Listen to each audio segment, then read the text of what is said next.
নমস্কার। সকলকে শ্রুতিকল্পের প্রথম অনুষ্ঠানের দিনকে সাদর অভ্যর্থনা।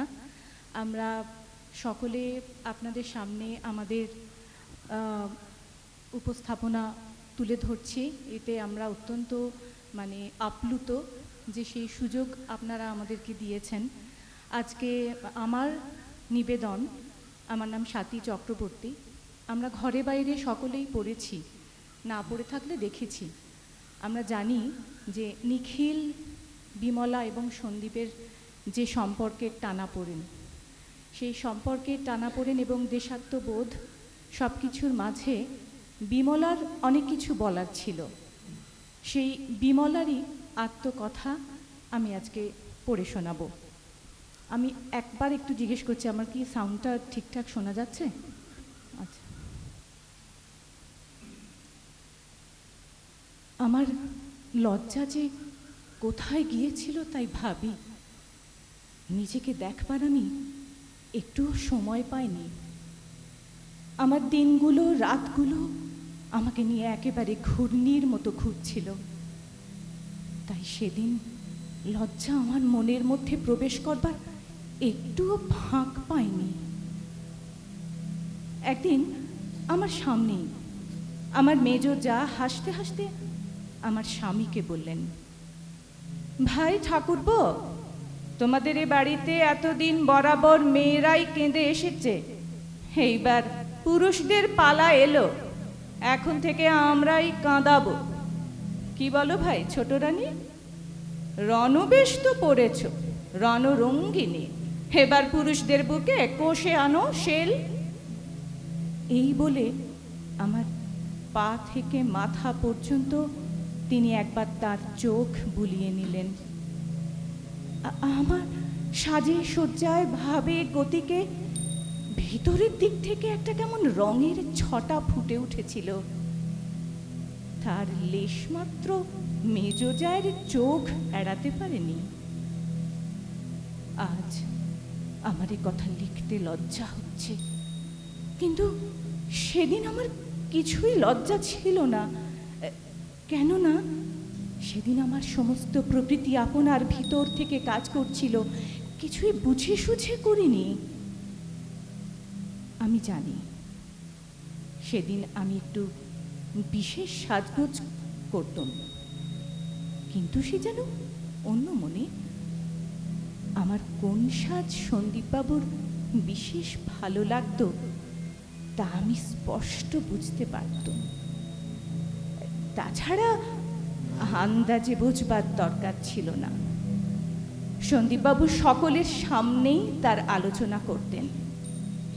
তিনি আমার সামনে আমার স্বামীকে একদিন বললেন, নিখিল, যেদিন আমাদের মক্ষী রানীকে আমি প্রথম দেখলুম, সেই জরির পাড় দেওয়া কাপড় পরে চুপ করে বসে চোখ দুটো যেন পথ হারানো তারার মতো অসীমের দিকে তাকিয়ে, যেন কিসের সন্ধানে, কার অপেক্ষায় অতল স্পর্শ অন্ধকারের তীরে হাজার হাজার বৎসর ধরে এই রকম করেই তাকিয়ে। তখন আমার বুকের ভিতরটা কেঁপে উঠল। মনে হলো ওর অন্তরের অগ্নিশিখা যেন বাইরের কাপড়ের পাড়ে পাড়ে ওকে জড়িয়ে রয়েছে।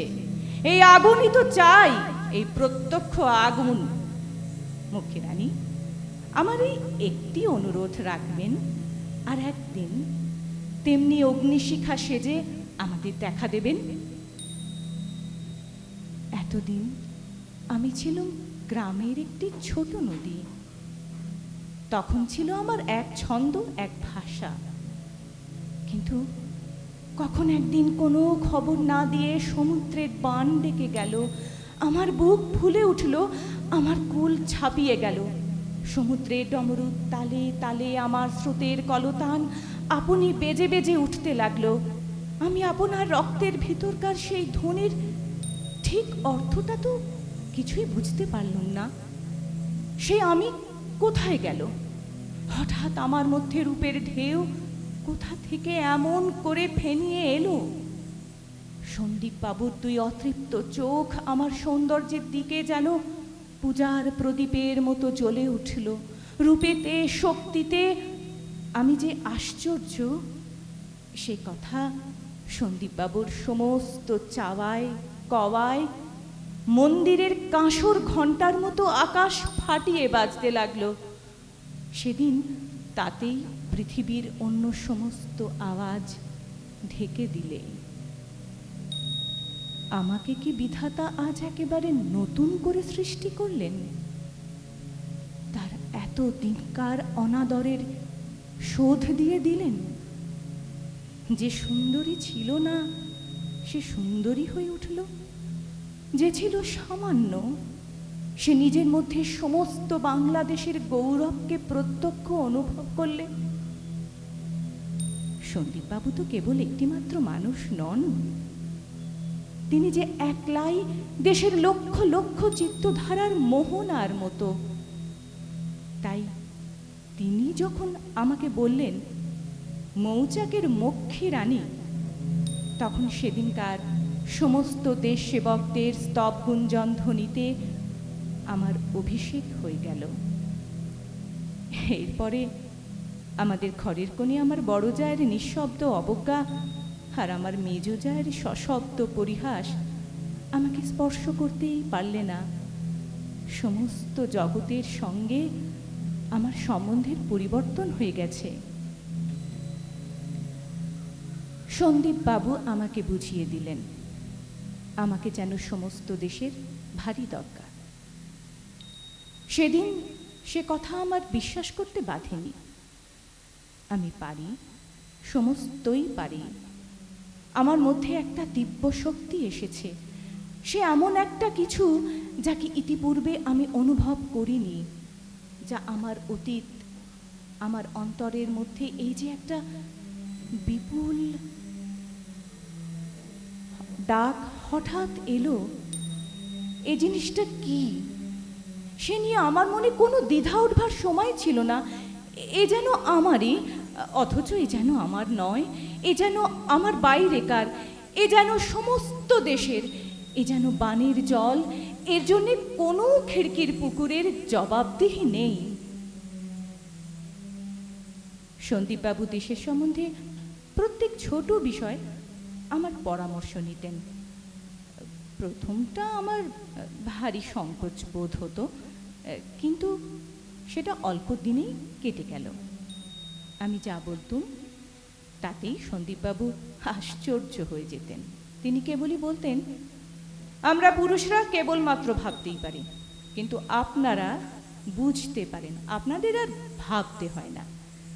মেয়েদেরই বিধাতা মানুষ থেকে সৃষ্টি করেছেন, আর পুরুষদের তিনি হাতে করে হাতুড়ি পিটিয়ে গড়েছেন।